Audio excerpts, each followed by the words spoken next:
everybody, and welcome back to Danielle Ability.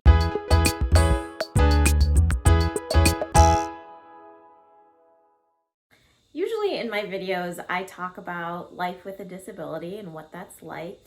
And today I just thought I would switch things up a little bit, because the funny thing about this channel is that it's all about life with a disability, but that's not something that I think about all the time. I most of the time am just living my life and doing my thing, and the fact that I have a disability is not always at the forefront of my mind. It's something that is definitely always a part of me, and it influences the things that I do and how I do them.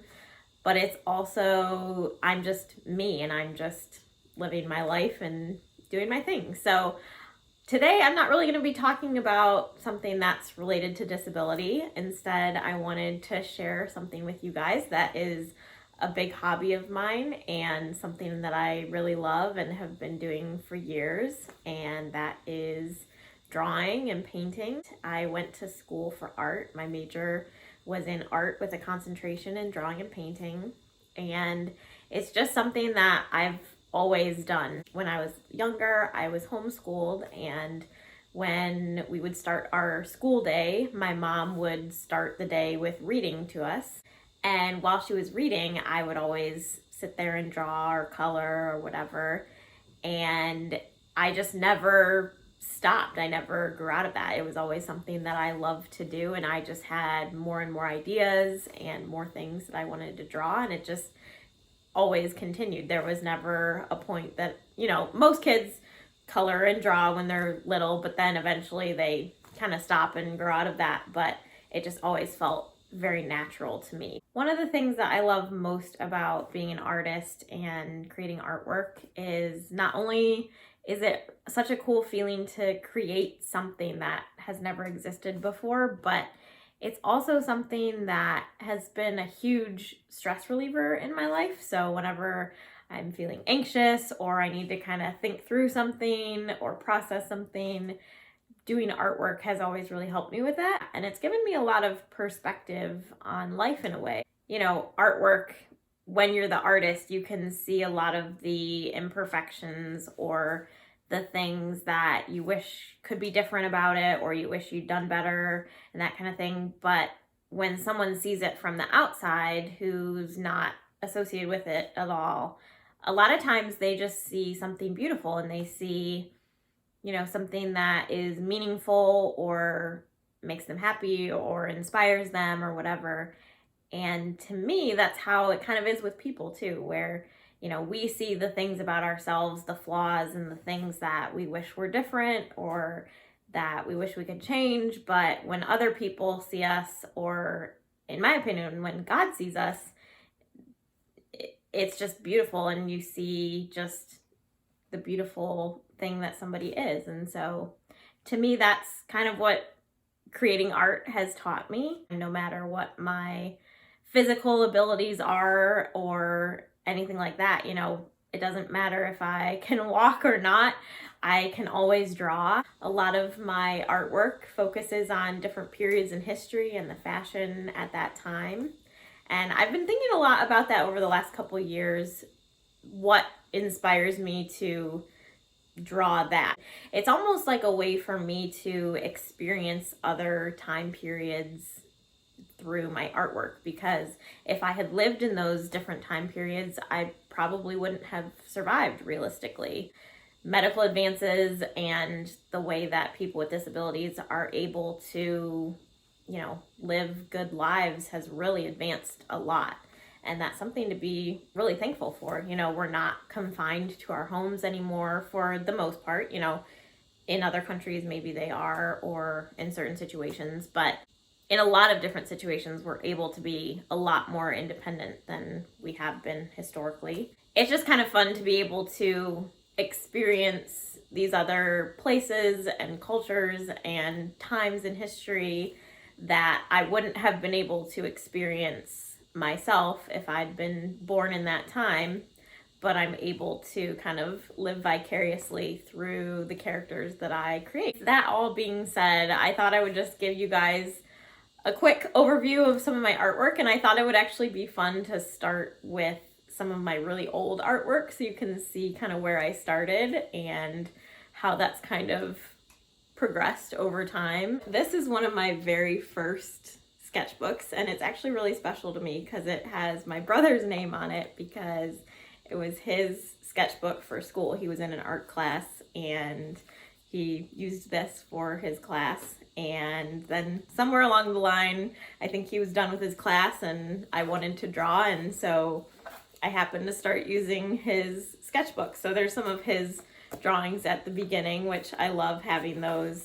And I actually don't even know if he knows that I have this, but I do. So these are some of my first drawings, and a lot of these are kind of unfinished. You know, if I finished them and was excited about them, I would take them out. So a lot of the things in the book are unfinished or things I wasn't happy with. This will tell you when this was because it's definitely inspired by Lord of the Rings, which had just come out. So I'd say that, I think that was in 2001 or 2, so I would have been, 10 or something like that. So that's around when this was. And then this was one that I was really excited about, and then I started drawing this goat here, and as you can see, I started making some mistakes, so then I just got frustrated. But I remember thinking at the time, I really liked how it was turning out up until that point. It's so funny to go back and look at these, and think about how I thought it was so good, and now I'm like, oh my gosh, it's not really at all. But I mean, for how old I was at the time, I'm sure it was. So as you can see, I was definitely interested in history and historical fashion right from the beginning. Anyways, I'm not going to show you the whole book, but it's just kind of fun to see different artwork that I did. Now this is one of my next sketchbooks. You can tell the work is just a little bit more advanced. Still not great from my perspective now, but it's definitely improving.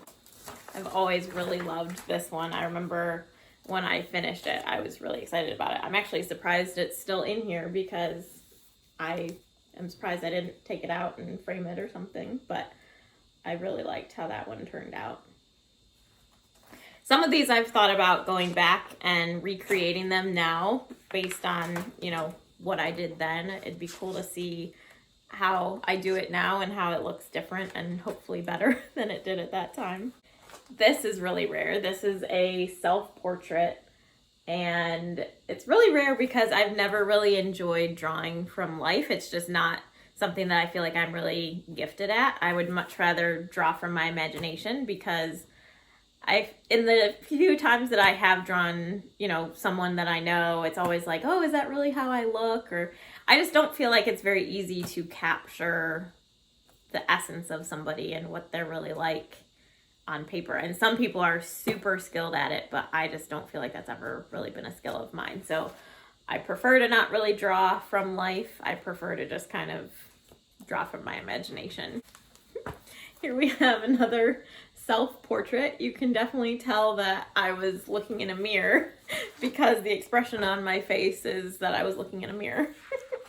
This is another one that was inspired by Lord of the Rings, which I remember really liking it until I got to the lips, and then I felt like they looked really weird. This is me starting to experiment with color, and now I look at it and I'm like, I don't know, but at the time I was really excited about it until I started doing the lips and they just looked like they were divided in two. So that brings us to some of my more current work, which is the stuff I'm most excited to show you guys because it's the stuff that I think is the best quality and more representative of what my style is now. This one is still fairly old, but newer than a lot of the other things that I've showed. I really love this piece. There was a time period after college that I kind of took a break from drawing for a long time, and this was the first piece that I did after kind of taking a break, and I just really love the way that it turned out, and it just has really good memories because I just remember being really excited to be drawing again and really inspired to create something new. So this piece always makes me smile when I see it.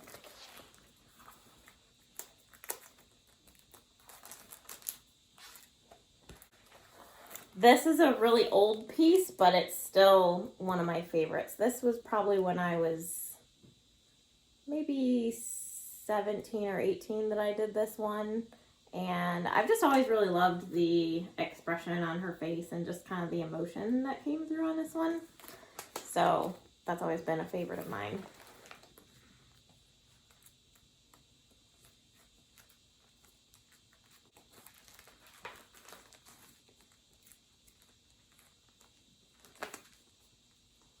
These were both inspired by Little Women. I've always loved the character of Jo, so that's her there. And then all the Little Women here. It's one of my favorite stories. I just love the story of the sisters and everything, so it's always been a big subject for me.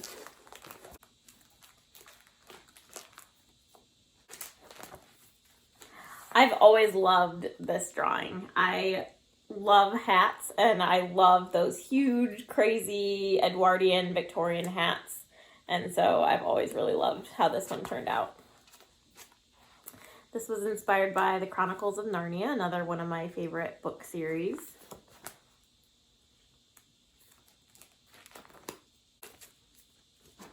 So a lot of the work that I've done has been in pencil, as you guys just saw, but then I've also, over the last few years, really started using color, and I've been using Prismacolor markers. It's something that I discovered in college when I was in art classes, and just really fell in love with it, the way that the colors could mix and that kind of thing. So I've kind of been working with that ever since. I'm not going to go through each one specifically, but just kind of give you an overview.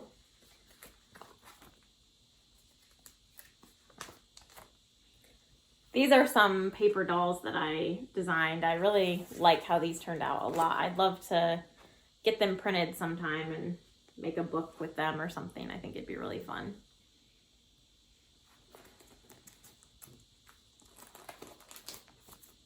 And some more dresses for the dolls. This was inspired by Marie Antoinette. This was inspired by Les Miserables, one of my favorite books. These were inspired by Pride and Prejudice, another one of my favorite books. I love Jane Austen.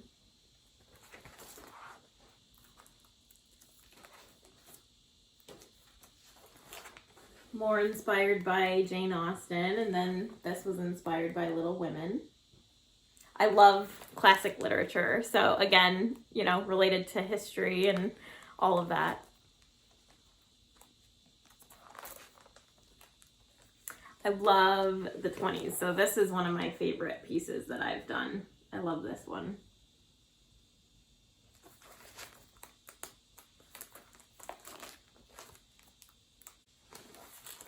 And 70s.